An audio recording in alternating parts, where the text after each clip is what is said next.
Here we have the ACER Aspire 5. Now, I've lauded the ACER Aspire series in the past because, well, they're cheap and they're good.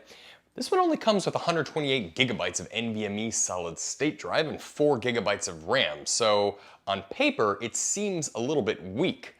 But you do get the i3 processor in there to kind of push that heavy load in productivity direction. But what we want to find out today, though, is if this laptop is any good, if you should buy one yourself, and that even though the specs may seem a little bit watered down, if Acer is still making some of the best all-around cheap computers in the world.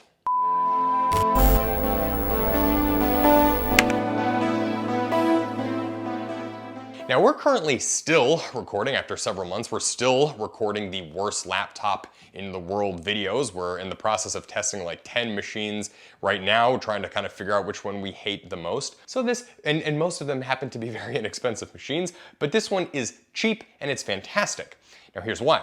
Not only do you get for $399, you get Wi-Fi 6 and the i3 processor. You get sort of this aluminum top enclosure, but you also get a 15.6-inch full high definition screen. And sure, it's not touch, but it's just a good quality screen. There's not a whole lot of backlight bleed. The colors are fairly accurate. Blacks are pretty deep. There's maybe like a little bit of washed outness slightly, but the whites are also fairly true as well. And it's just all around a good quality panel, better than that I've seen in some of the Asus computers, for example. The other thing that I love about it is that it is expandable. So even though this one does only come with 4 gigabytes of RAM, it has an extra RAM slot where you could pop in an 8 gig chip, turn it into 12 gigs of RAM if you had to.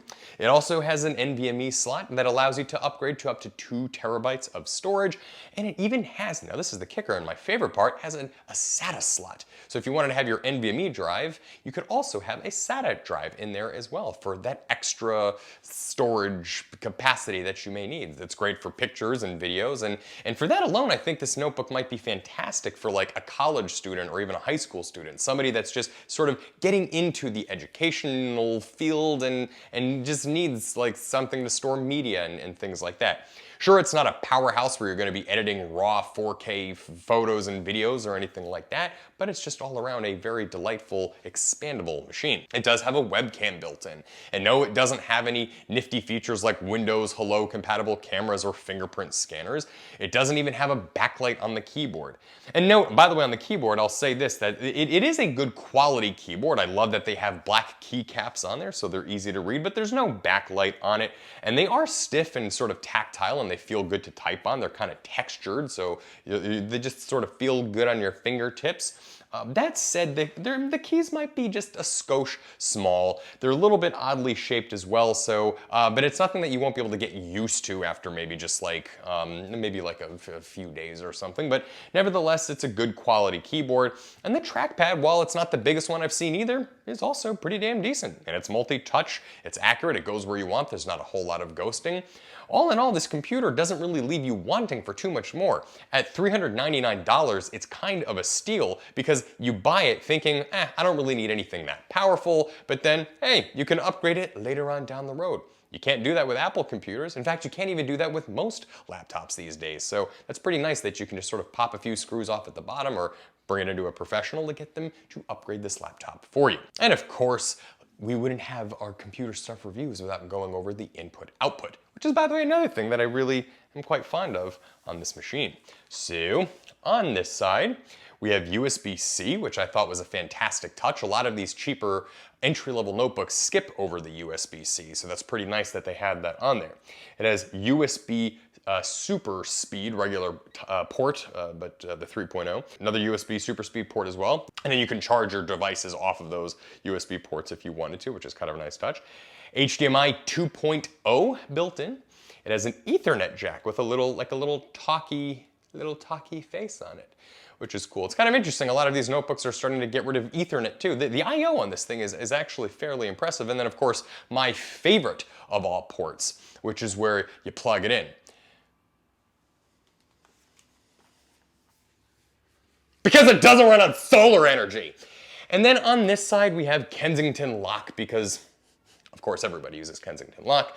And then just a little regular USB port where you'd plug in your mouth dongle if you needed a little, if you just like dongles, if you just like having dongles in your pocket, or just hold like a bag of dongles that you can just shove into this little dongle port. You don't need a super speed port to plug in a mouse into it. By the way, get Logitech mice, they're the best. Anyway, and then of course you've got a little headphone jack here too, so you can plug in for those audiophile needs.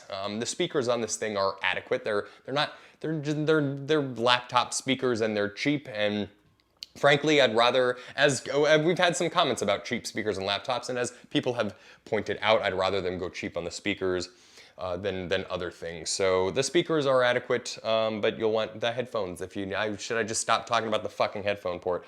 And then of course you've got two little lights there, one to indicate that you're charging it, and then another one to indicate that it's turned on. Now I've always kind of felt like the LED that indicates that the computer is on is a little bit kind of worthless, because, well, it being on is the indication that it's on.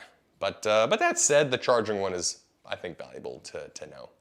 Anyway, I really like this computer a lot. I think that it is pretty damn hard to beat. At $399, it just offers a hell of a lot of bang for your buck. But with the i3 processor and the expandability on the RAM and stuff like that, you'll have no problem knocking out things like Word, Excel, PowerPoint, having Outlook, having multiple Firefox and Chrome tabs open.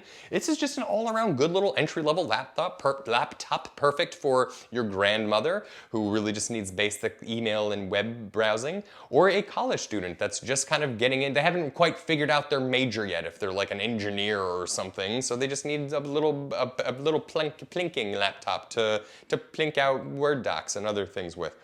And it is built pretty damn well too. I think this thing can take a beating. It is fairly lightweight for 15.6-inch machines. It does have that braggadocious aluminum top cover on there, so it will take a bit of a beating and patina pretty well. And it's even pretty thin too. Battery life on it is, it's probably about like maybe 4 to 5 hours of practical usage, but you know, this is not a super battery life computer. It's not really meant for travelers. As a college student, you'll probably have a place to plug in anyway, and even if you don't, you certainly can knock out at least a couple of classes with it. But if you're really like slamming out videos and things like that, that's where it might hamper that usage. Another thing too to note is that the screen on it gets brighter than that HP computer that I just reviewed. The only HP computer that I didn't like totally super hate. But the screen does get brighter. It's probably, if I had to guess, in like the 300 nit range, and it is matte. Thank God there's no glossiness on this thing. So that means if you're sitting under the bright lights of an assembly, a classroom, the library, outside on the college campus, this thing will be absolutely perfect. Anyway, I like this computer very, very much. In fact, today we're going to introduce a computer stuff score. Now we're kind of working out the kinks on that, but we sort of figured it'd be a good idea to add a scoring system on these machines. So that's exactly what I'm going to do and start with now.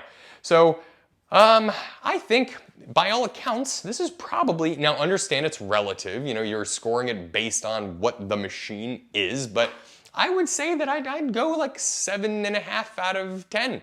It is just, maybe 8 out of 10 even. It's just, I mean, for what it is, cheap and just good. It's a good machine and they're super reliable. We've sold a ton of these Acers and have never had any come back for any kind of major issues. And Acer support is also fairly decent. It's certainly no worse than like, than Hewlett-Packard's, but it's pretty good all in all. So I do recommend this computer. I think anybody that buys it for its purpose, which is basically entry-level computing, is going to really, really enjoy it. Solid machine. But buy one. Click on the link. I need that ad money, that affiliate income, please.